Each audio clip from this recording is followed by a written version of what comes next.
President George W. Bush announced the start of Operation Iraqi Freedom on 19 March 2003. To disarm Iraq, to free its people, and to defend the world from grave danger. U.S.-led coalition forces had advanced over 350 kilometers into Iraq. As the Coalition Forces Land Component Command, or CFLC, had initially planned, the 1st Marine Expeditionary Force was approaching Baghdad from the southeast, and the U.S. Army's 5th Corps was approaching the city from the southwest.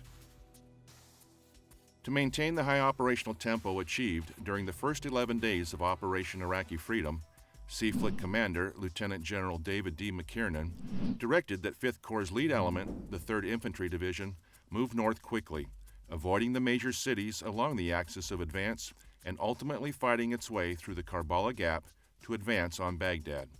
The Karbala Gap, a narrow corridor of open terrain, offered the best avenue of approach to Baghdad in 5th Corps' area of operations.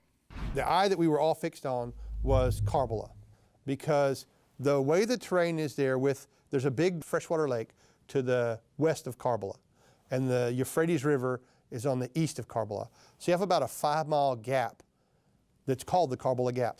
And we thought they were going to defend that because it's a natural choke point. And so we're trying to rush up there and get there before they get set. 3rd ID developed a relatively simple scheme of maneuver. 3rd Brigade Combat Team, or BCT, would lead the attack and isolate the eastern side of Karbala. 1st BCT would follow and isolate the western portion of the city. It would then continue to objective chargers.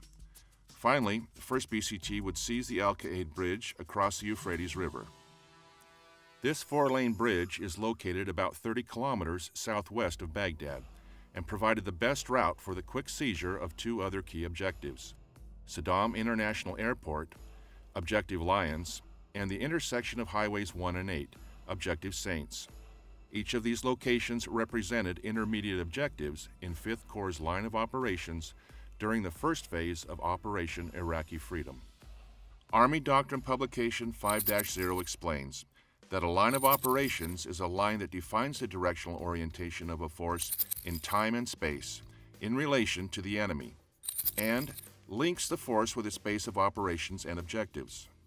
Lines of operations connect a series of intermediate objectives that lead to control of a geographic or force-oriented objective.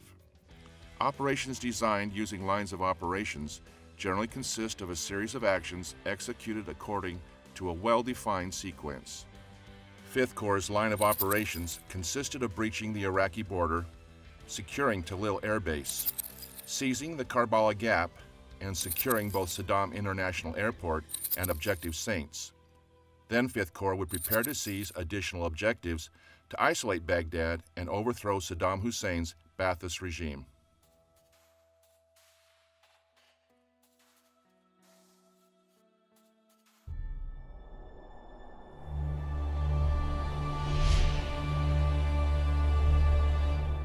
As coalition forces prepared to attack Baghdad, the majority of Iraqi forces in 5th Corps' area of operations were deployed east of the Euphrates River.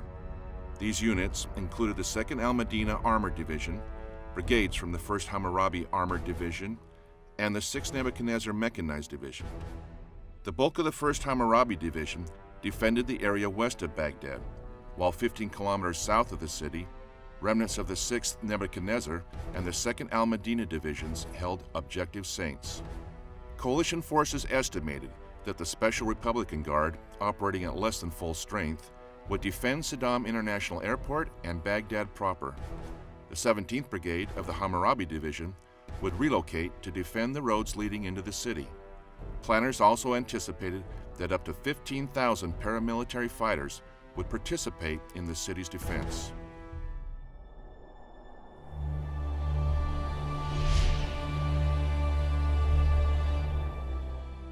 The Euphrates River was the last natural obstacle between 5th Corps and Baghdad.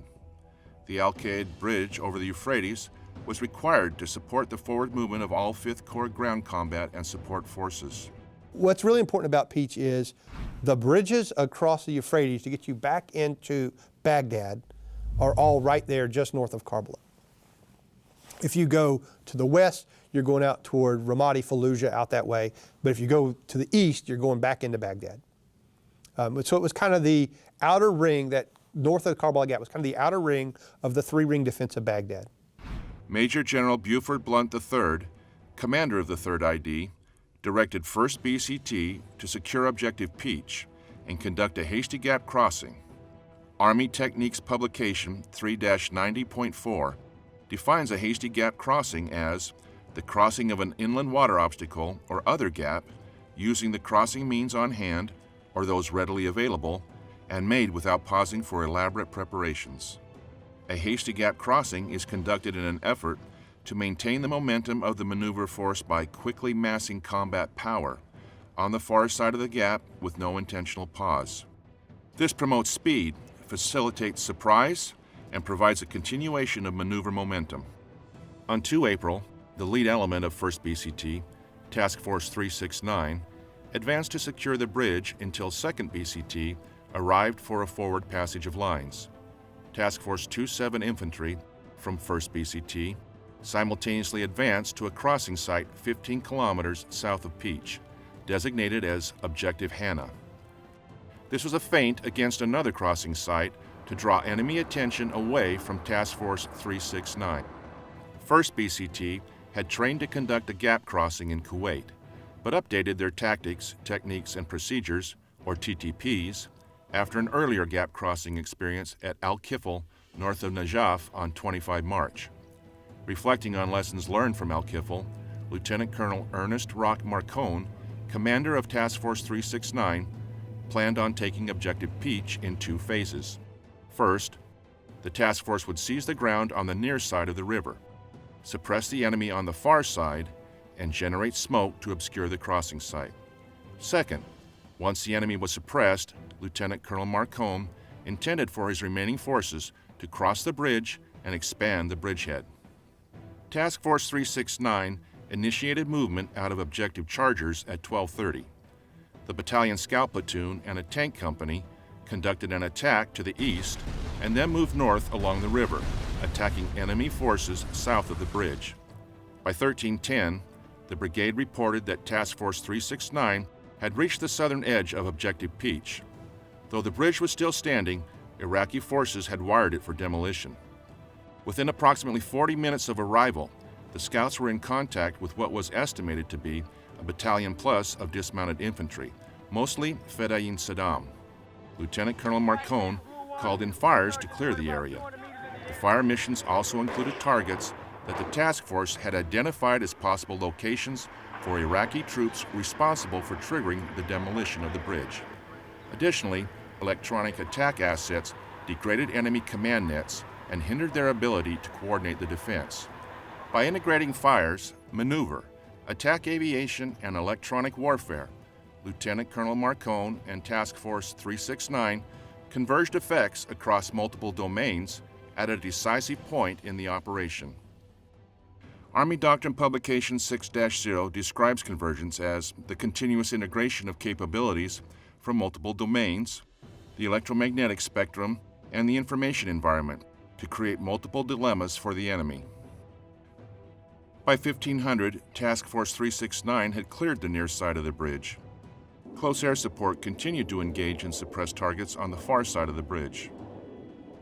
In support of the gap crossing, 141 Field Artillery executed a fire plan that mixed high explosives and smoke to suppress the enemy and obscure their view. At 1600, Alpha Company of the 11th Engineer Battalion, under the command of Captain Daniel Hibner, as well as infantrymen from Bravo Company, 37 Infantry, were preparing to execute a daylight gap crossing. While under fire, the engineers carried 4 RB-15 inflatable boats, known as Zodiacs, several hundred meters to the river, and with the infantrymen began paddling to the far side of the bridge.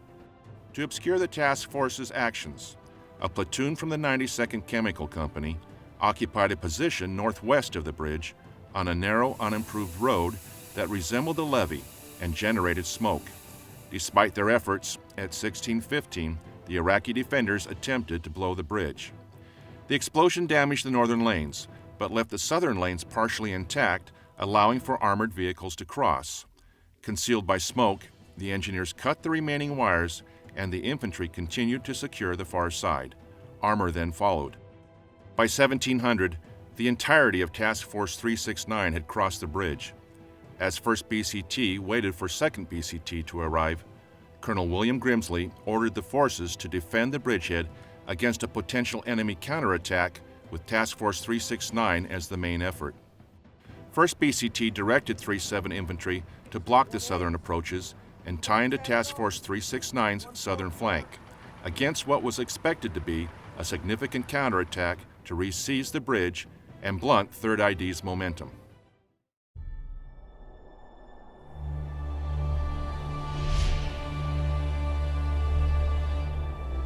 To expand the bridgehead further, Task Force 369 had to control the network of roads leading to the bridge.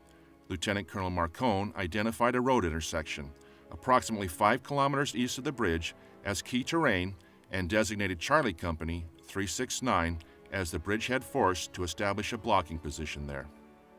According to Army Techniques Publication 3-90.4, a bridgehead force is a force that assaults across a gap to secure the enemy's side, the bridgehead, to allow the buildup and passage of a breakout force during gap crossing.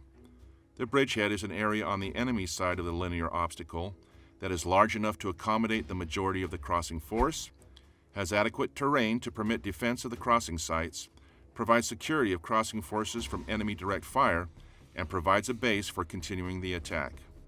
As part of the hasty defense, Task Force 369 analyzed the terrain and the enemy capabilities to determine their most likely course of action. Lieutenant Colonel Marcone designated a linear target along the enemy's probable avenue of approach. Additionally, they coordinated for a kill box to deconflict fires and interdict enemy forces attempting to counterattack the bridgehead. Current U.S. Army doctrine defines a kill box as a three-dimensional permissive fire support coordination measure with an associated airspace coordination measure. Kill boxes allow attacks against surface targets without requiring further coordination between the ground force commander and the airspace control authority.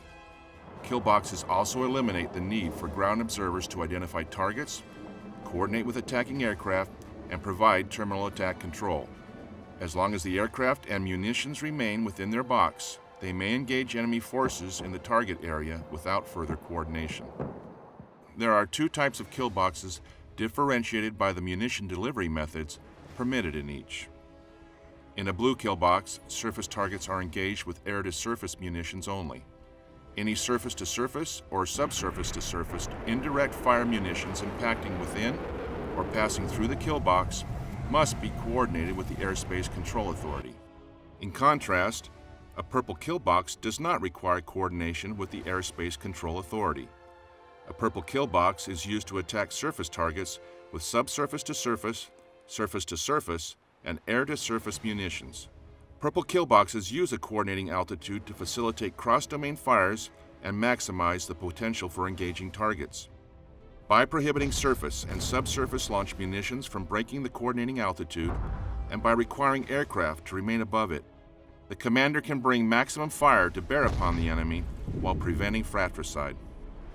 These defensive preparations enabled 1st BCT to defend the bridgehead when the 10th Armored Brigade from the Al Medina Division counterattacked at 0300. 1st Brigade attacked to seize the bridge across the Euphrates River at what we called Objective Peach. We had no visibility on the defenses there other than it appeared to not be heavily defended. And then once we attacked and seized it, really no visibility on any potential counterattacks. And in fact, we probably had our largest counterattack, maybe 2nd largest counterattack occur that night. To halt the attack, the task force fired the linear target, designated as a final protective fire, and opened the kill box, destroying 15 tanks and 30 personnel carriers across a depth of 15 kilometers.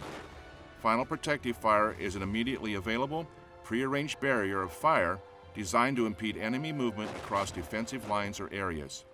By 0530, the counterattack was over. By 0900, 2nd BCT, under command of Colonel David Perkins, arrived at the bridge and began crossing the Euphrates on its way to the next key objective, Objective Saints.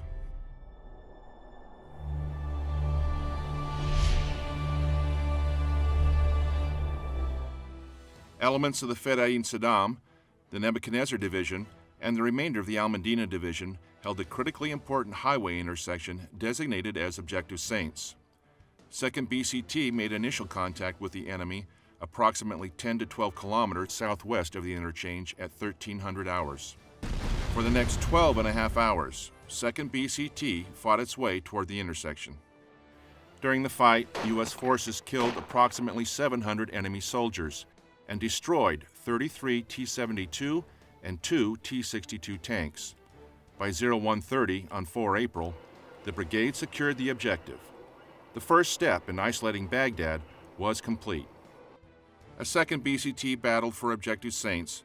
1st BCT advanced on Saddam International Airport, located 16 kilometers west of the city. 3rd ID planned on using the airport as a base of operations for continued attacks into Baghdad. Having penetrated Iraqi defenses in the Karbala Gap and secured both Peach and Saints, Major General Blount recognized an opportunity to sustain 3rd ID's momentum. Adjusting 5th Corps' plan, Major General Blount decided to attack Objective Lions on 4 April instead of waiting another day. This impressive tempo was made possible by 3rd ID's application of Mission Command.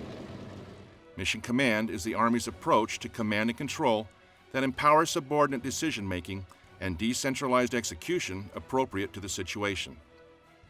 Army Doctrine Publication 6-0 states, "In practice, Mission Command tends to be decentralized, informal, and flexible. By decentralizing decision-making authority, Mission Command increases tempo and improves subordinates' abilities to act quickly in fluid and chaotic situations. Armed with the commander's intent, subordinates are encouraged to seize unforeseen opportunities and exploit initial success beyond their specified tasks.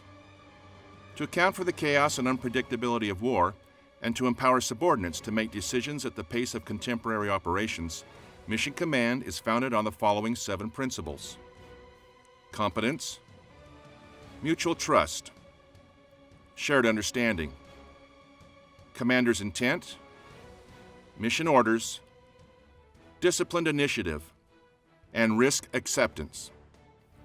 With the acceleration of the timetable, Colonel Grimsley had little time to plan the attack on the airport. Nevertheless, he assessed the situation and chose to adjust the original plan by tasking Task Force 369 with breaching the airport wall from the southwest. He gave Task Force 27 the mission of establishing a blocking position at a major intersection on Highway 8, known as the Four Corners. The BCT's 3rd Battalion, Task Force 37, would follow, exploit the breach at the airport, and then begin clearing operations on the west side. 1st BCT advanced shortly after 1500 on 3 April. By 1735, the brigade's direct support artillery battalion, reinforced by 3rd ID's artillery MLRS, had initiated preparatory fires onto the airport from a highway interchange approximately 3 kilometers to the southwest. From the interchange, Task Force 369 approached the airport in 2 columns. After a slow and deliberate advance, the western column breached the wall at 2300. For the remainder of the night, the task force attacked through the breach. Initially, enemy resistance was light, but it would take 1st BCT, now reinforced with 2 battalions from 3rd BCT and the 101st Airborne, another 2 days to clear Saddam International Airport. Task Force 27, ordered to establish a blocking position northeast of the airport, had been fighting for 3 consecutive days and had moved throughout the night to reach its position. After traversing over difficult terrain, the lead elements of the task force finally arrived at approximately 0500 on 4 April. By 0730, all elements were at their battle positions at the Four Corners. Initially, the area around the interchange was quiet, but around 10:30, a Fox chemical reconnaissance vehicle was fired upon by a T-72 tank. When additional T-72s engaged the task force, it quickly became evident that the tanks were part of a larger counterattack supported by Iraqi mortar fire. A second and more dangerous counterattack soon developed. Approximately 100 Special Republican Guard troops hit the battalion, penetrating deeply into the defense and coming perilously close to Task Force 27's command post and forward aid station. Sergeant First Class Paul Smith, platoon sergeant in Bravo Company, 11th Engineers, attached to Bravo Company 27 Infantry, played a critical role in defending the airport from the counterattack. A veteran of Operation Desert Storm, Sergeant First Class Smith used a .50 caliber machine gun on an armored personnel carrier to defeat the attack and seal off a vulnerable point in Task Force 27's hasty defense. Sergeant First Class Smith enabled the company's first sergeant to organize a counterattack that ultimately stopped the enemy. During the fight, Sergeant First Class Smith was mortally wounded. His courageous actions saved the lives of other U.S. soldiers, for which he received the Medal of Honor. Over the next several hours, 1st BCT fought off Special Republican Guard and paramilitary forces and prevented any further threats to the U.S. position. The coalition had seized the international airport west of Baghdad, formerly known as Saddam International Airport. The airport now has a new name, Baghdad International Airport, and it is the gateway to the future Iraq. With the airport secured, 3rd ID was one step closer to isolating Baghdad.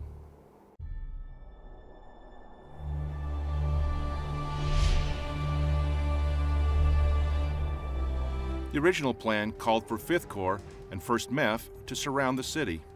From these positions, the soldiers and Marines could conduct raids into Baghdad to collect intelligence, seize critical targets, destroy Iraqi forces, and eventually clear the city. Bottom line is we're defending the airport from the movement coming into Baghdad, and I'm searching and attacking up the road.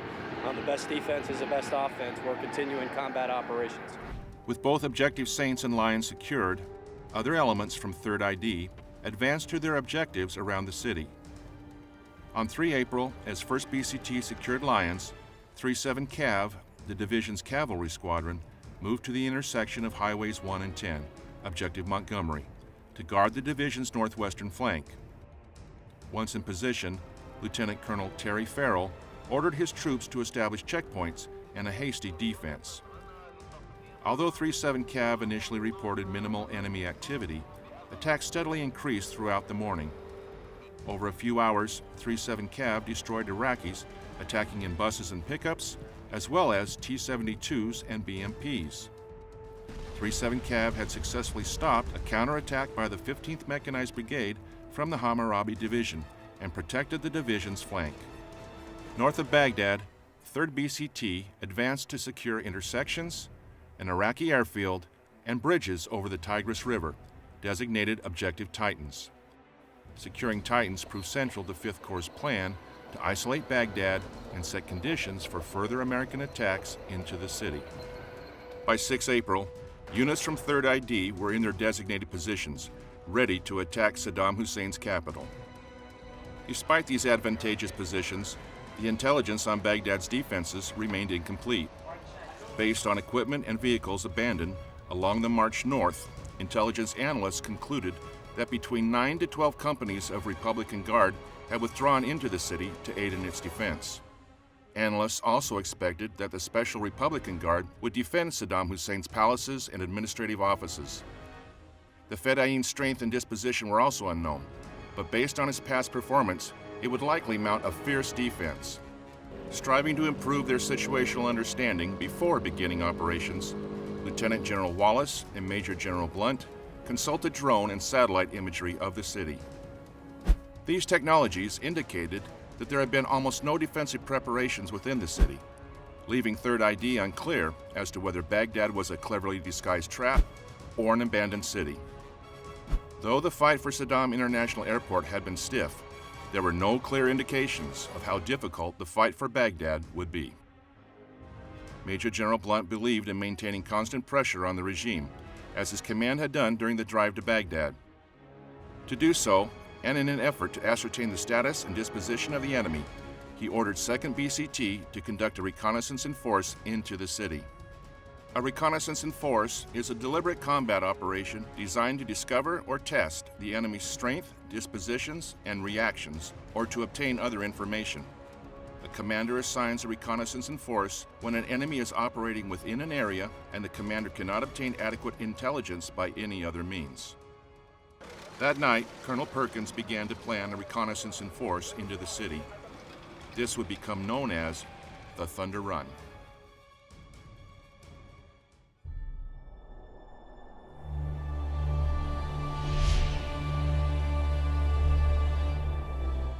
Beginning at Objective Saints, 2nd BCT was to advance north for 20 kilometers and then proceed west to end at the airport.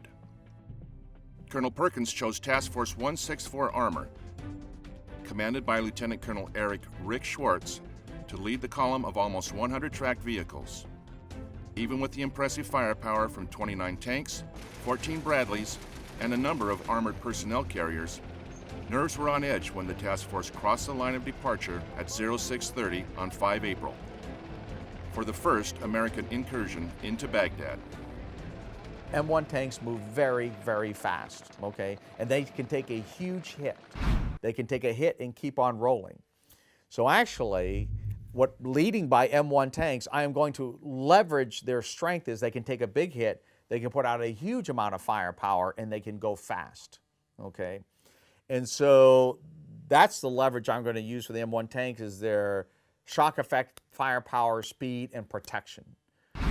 Within minutes of the advance, the task force began taking RPG and small arms fire from plainclothes Fedayeen and uniformed Special Republican Guard forces.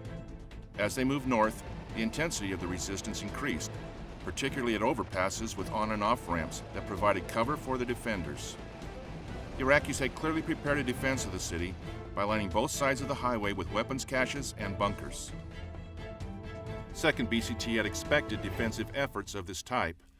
What they did not expect was to see civilian motorists trying to use the same freeway they were using to advance. They later determined that the city's civilian population was unaware of the coalition forces' proximity to the capital.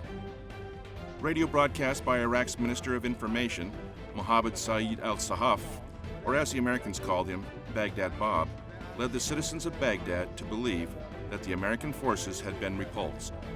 As the Fedayeen attempted to stop the column's advance, it became extremely difficult for the American soldiers to determine if civilian vehicles were hostile. Against a hail of RPGs, machine gun, and small arms fire, the armored column rolled forward without much interruption. That is, until a 1 in a million shot from a recoilless rifle pierced the vulnerable rear engine grille of an Abrams tank and started an engine fire. Lieutenant Colonel Schwartz temporarily halted the column and allowed the crew time to try to extinguish the fire, not wanting to leave a disabled tank on Highway 8 for the enemy to exploit for propaganda purposes. What was happening, at least what I think was happening, is the turbine engine burned so hot and the fuel cell had been pierced. Diesel is a fairly stable substance, so it's not going to like flash like a gasoline fire. It's a slow burn. But I think what was happening between the water that was being poured in the fire and the diesel that was going in, as it kept rising, it kept hitting that hot engine, and so it just spontaneously combusted, and we'd get a flash fire. So you'd think it was out, we were working on the vehicle, and all of a sudden flash. I mean, at one point, I turned around, and I don't know if I was getting another water can, but when I turned back this way, all of a sudden the fire flashed up and hit me in the face. And it was funny, because afterwards, when the division commander met us at the airport, he looked at me and he reached up and he went like this on my face, and he went like that to me. He said, "Your eyebrows are gone." Since the fire could not be extinguished due to fuel leaking onto the hot engine, it was a futile 20-minute-long effort. Frustrated, Colonel Perkins ordered the column to move on and leave the tank behind. The task force soon approached the final overpass before the entrance to the airport. They could see that the Iraqis had prepared for the column by placing cement highway barriers across the freeway and digging in around the overpass supports. Enemy fighters were also in position on the overpass to fire down on the column as it passed beneath them. Fitted with a 7-ton plow, the lead tank, commanded by First Lieutenant Bobby Ball, accelerated and rammed into a point where 2 dividers met. About a foot of each barrier broke off, and the Abrams surged up and over the barricade, landing on the other side. And the column simply rolled unhindered onto the tarmac of Baghdad International Airport.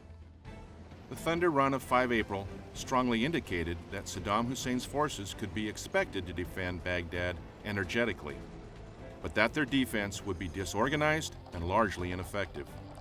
Regardless of the Thunder Run's initial success, the Iraqi government released a televised interview with Mohammad Saeed al-Sahaf, who claimed that the city's defenders had defeated the invading American forces. Is in full control of Saddam International Airport. That night, Major General Blount and Lieutenant General Wallace formulated a plan to disprove Iraqi propaganda by attacking into Baghdad proper. Hey, we want you to sort of conduct a raid into Baghdad, similar to the airport, again, to discern the defenses and find out what's going on. The Thunder Run on 5 April was an unqualified tactical success, but it was not without cost. We had 1 killed in action, 5 wounded in action. We had lost 1 tank, and we had 1 Bradley that was hit pretty severely. We had another vehicle that had a pretty significant fire on it. Equipment on the bustle rack had caught on fire. So we came back with, I think, a little bit more seriousness, and then when we got the order to go back in on the 7th, and this time it'd be with the entire brigade, the 6th was like this massive maintenance day, and you've never seen people more focused on getting their stuff fixed. The soldier killed in action during the first Thunder Run was Staff Sergeant Stevan Booker, tank commander in Alpha Company. When both the coaxial and the .50 caliber machine guns malfunctioned, Staff Sergeant Booker, with total disregard to his personal safety, exposed himself to engage the enemy with his personal weapon. He continued to engage the enemy until he was mortally wounded. For his extraordinary heroism, Staff Sergeant Booker was posthumously awarded the Silver Star. 16 years later, on 5 April 2019, the U.S. Army upgraded his award to the Distinguished Service Cross. After holding a memorial service on 6 April 2003, Task Force 164 prepared to go back into Baghdad the next day for the second Thunder Run. This time, however, they had the entire 2nd BCT with them.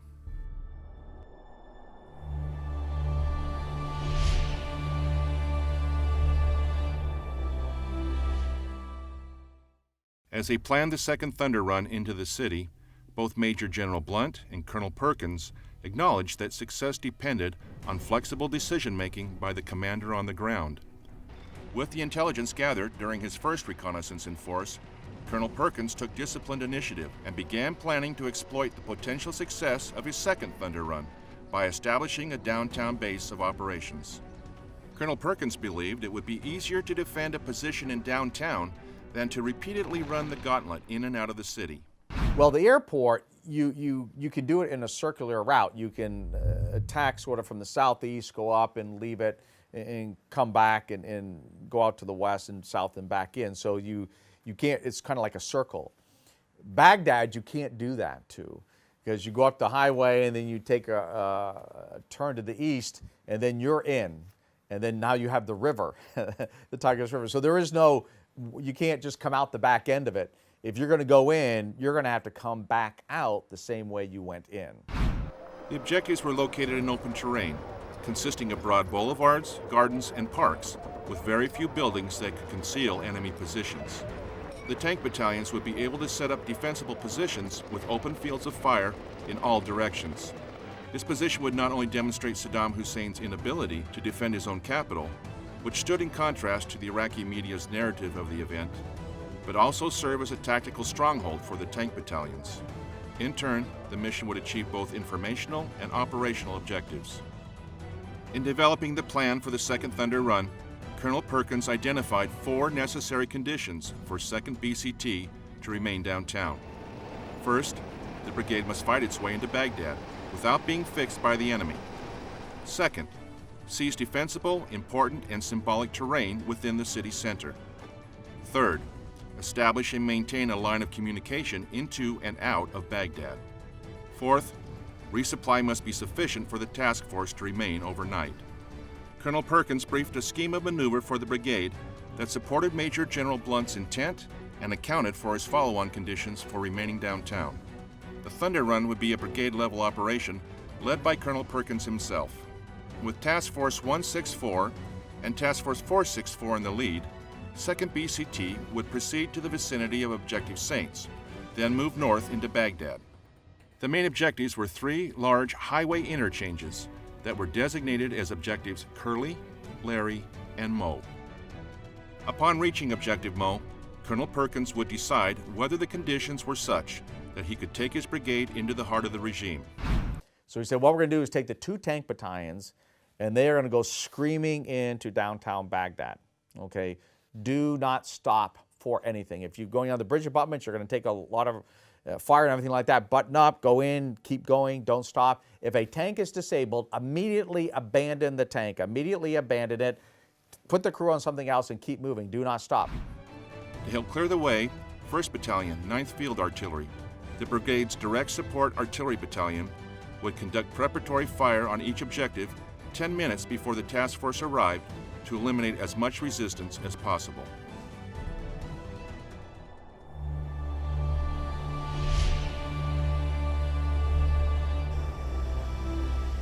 Late in the evening of 6 April, a patrol from 2nd BCT identified an obstacle to the planned scheme of maneuver. While reconnoitering for a potential staging area for the resupply package that would support the next day's operations, Major Sean Mullen, the Brigade S4, located a minefield approximately 1 kilometer north of Objective Saints. The minefield was situated on 2nd BCT's planned avenue of approach. After some discussion about what would be the most expedient way to clear the route, the decision was made to conduct a covert breach. According to Army Techniques publication 3-90.4, the covert breach is the creation of lanes through minefields or other obstacles that is planned and intended to be executed without detection by an adversary. Its primary purpose is to reduce obstacles in an undetected fashion to facilitate the passage of maneuver forces. A covert breach is conducted when surprise is necessary or desirable, and when limited visibility and terrain present the opportunity to reduce enemy obstacles without being seen. A covert breaching is characterized by using stealth to reduce obstacles, with support and assault forces executing their mission only if reduction is detected. Through surprise, the commander conceals their capabilities and intentions and creates the opportunity to position support and assault forces to strike the enemy while unaware or unprepared. When they arrived at the breach site, Captain Daniel Hibner and the soldiers of Alpha Company, 11th Engineer Battalion, were surprised to find that the Iraqis had not bothered to bury the mines. In a truly absurd twist, the Iraqis had merely piled dirt on top of the mines and placed them on the asphalt road. Beginning their work at 0346, the engineers had successfully cleared and marked the route by 0455. At 0538, 2nd BCT began moving through the breach on their way to Baghdad. The armored column almost immediately started taking fire. 11 minutes into the run, 2 RPGs hit the back end of one of the tanks and disabled it. Leaving the tank to be towed to the rear, Colonel Perkins restarted the column north through the city. The movement up Highway 8 evolved into an intense, slow-rolling firefight as tank and Bradley crews engaged improvised fighting vehicles and dismounted Iraqi combatants attempting to close in on the column. As the task force moved from objective to objective, Colonel Perkins closely monitored the situation. On reaching Objective Mo, Colonel Perkins concluded that his brigade could indeed capture the center of the city, known as Objective Diane. According to Army Doctrine publication 6-0, decentralized execution is the delegation of decision-making authority to subordinates, so they may make and implement decisions and adjust their assigned tasks in fluid and rapidly changing situations. Decentralized execution is essential to seizing, retaining, and exploiting the initiative. The commander's intent provides guidance within which individuals may exercise initiative to accomplish the desired end state. Understanding the commander's intent 2 echelons up further enhances unity of effort while providing the basis for decentralized decision-making. Colonel Perkinson's competence instilled trust in his superiors, and his ability to exercise disciplined initiative was founded on a shared understanding of the commander's intent. Colonel Perkins ordered the lead task force to turn toward Objective Diane. After a relatively short drive, the lead elements of Task Force 164 passed under the swords of Qadisiyah and arrived in the Kirk district of central Baghdad. Setting up a series of blocking positions around the government complex, the task force soon became engaged in numerous firefights with counterattacking Iraqi soldiers and Fedayeen militia fighters. Meanwhile, on Highway 8, Task Force 464 made initial contact with the enemy at 0636. Facing a similar If slightly less intense fight than 164, it made the turn at Objective Mo at 0700 and reached its downtown objectives at 0720. To command and control the operation, 2nd BCT established its main command post, or main CP, at Objective Saints, only 6 kilometers from Objective Curly. This placement allowed for continuous communication and served as a resupply base for the mission. Unfortunately, around 1000, a short-range rocket destroyed the BCT's main CP. Fortunately, Colonel Perkins and the brigade staff reacted quickly. He rapidly transferred full control of the operation to his Tactical Command Post, or TAC, co-located with him at the city's center. Designed to enable flexible command and control, battalions and above are manned and equipped to field both a main command post and a tactical command post. The main command post is a facility containing the majority of the staff designed to control current operations, conduct detailed analysis, and plan future operations. It is larger, has more staff members, and is less mobile than the tactical command post. According to current U.S. Army doctrine, a tactical command post is a facility containing a tailored portion of a unit headquarters designed to control portions of an operation for a limited time. The TAC is fully mobile and includes only essential soldiers and equipment. The TAC relies on the main CP for planning, detailed analysis, and coordination. Multiple command posts allow a commander to synchronize and control simultaneous operations among numerous subordinate units, particularly during complex tasks such as gap crossings, passage of lines, or air assaults. Multiple command posts are also used to maintain command and control when the headquarters must displace geographically to keep pace with the changing battlefield. When a commander decides to displace the main CP, the TAC can assume responsibility for controlling operations and coordinating across subordinate, adjacent, and higher units while the main is offline. Similarly, when 2nd BCT's main CP was struck by indirect fire, the TAC was able to rapidly assume control and maintain the brigade's momentum. Back at the main CP, under the leadership of the brigade executive officer, Lieutenant Colonel Eric Wesley, the staff quickly established a casualty collection point, moved intact vehicles away from the flames, and prepared to rebuild the main CP. The main CP was reconstituted and back in operation in less than an hour. The attack resulted in the death of 3 soldiers and 2 reporters. 15 soldiers were wounded. The attack on 2nd BCT's main CP illustrates the challenge that commanders face in balancing effectiveness against survivability when organizing their command posts. One of those movement pieces.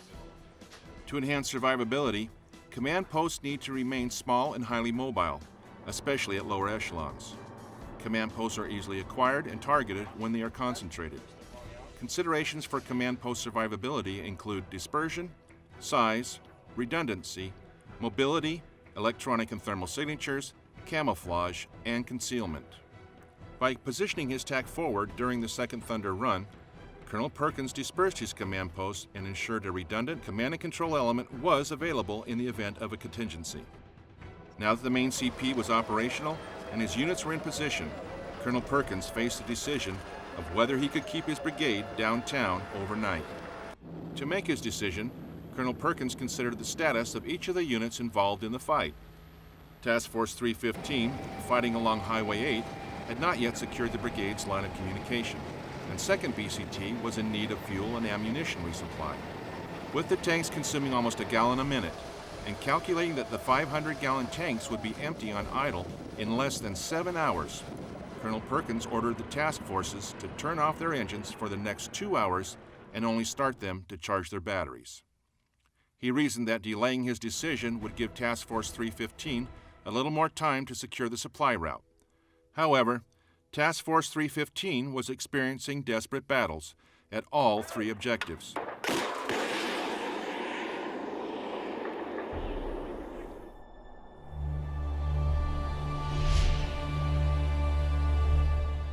Task Force 315 defended Objective Curly with an ad hoc company team of 1 infantry platoon and a mortar platoon. The enemy consisted mainly of foreign fighters from Syria. Although they were not particularly well trained, the Syrians were determined and numerous. Even after receiving reinforcements from 2 mechanized infantry platoons, the U.S. soldiers were barely holding.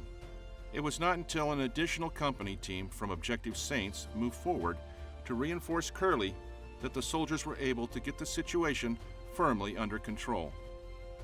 The fighting at Objective Mo was even more intense. For 8 hours, the infantry fought a sustained firefight, in the process destroying 60 Iraqi vehicles and killing at least 200 Iraqi soldiers. By the end of the fight, the company was low on fuel and had fired twice the amount of its basic load of ammunition. As ammunition and fuel stocks dwindled, Colonel Perkins made the decision to order Task Force 315's commander, Lieutenant Colonel Stephen Twitty, to send the supply convoy north as quickly as possible to resupply his force. Field Manual 3-96 explains that when a unit has an urgent need for resupply that cannot wait for a routine logistics package, an immediate resupply may involve classes 3, 5, and 8.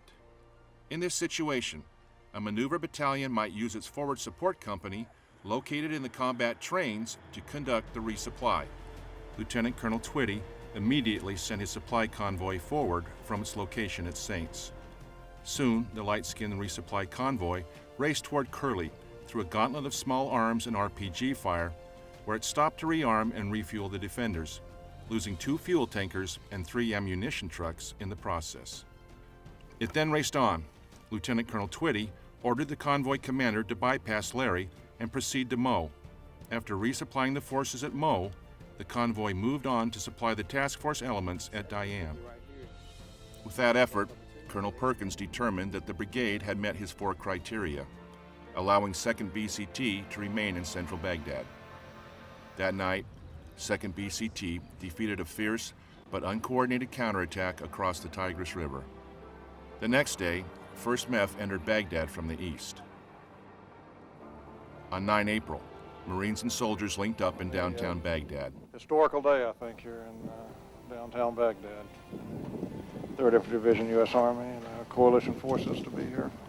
With the isolation of the city complete, the Ba'athist regime disintegrated as its leaders fled the capital. Follow-on clearing operations caused further demoralization of the Republican Guard and Special Republican Guard soldiers who melted into the populace and returned to their homes. 3rd ID's successful seizure of downtown Baghdad in April 2003 essentially signaled the end of Saddam Hussein's Ba'athist regime. Coalition forces would soon shift their focus to the campaign to stabilize Iraq.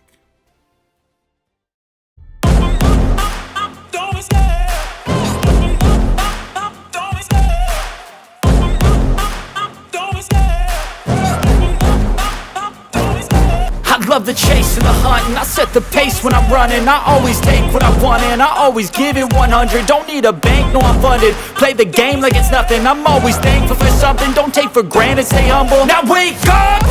It's time to look at the enemy. Look in the mirror if he is no friend to me. It's not working out, maybe it's the chemistry. It's time to break up so I can make a better me. Better believe in your mind, cause it's everything. You can mold, shape, find almost anything. All it takes is some time and some clarity to find your identity. It's mind over everything.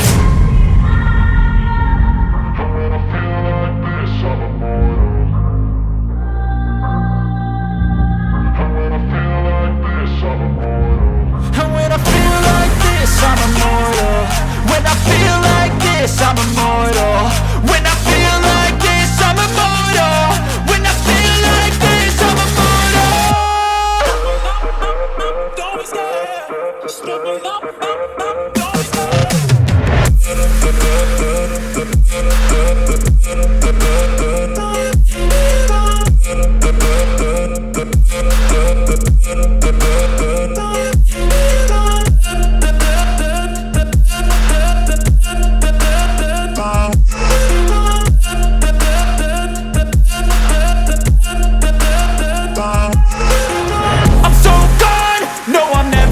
Back. I won't stop, I'ma fight until there's nothing left. It's so on, you're gonna be hurting bad, cause I've been to hell and back. You don't wanna make me mad, I stay strong, you will never see me crack.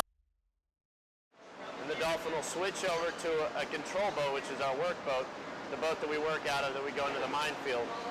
Essentially what happens on a training day is he'll go out, detect the mines, he'll come up and tells me he sees them. Then we'll mark the mines and we'll have divers go down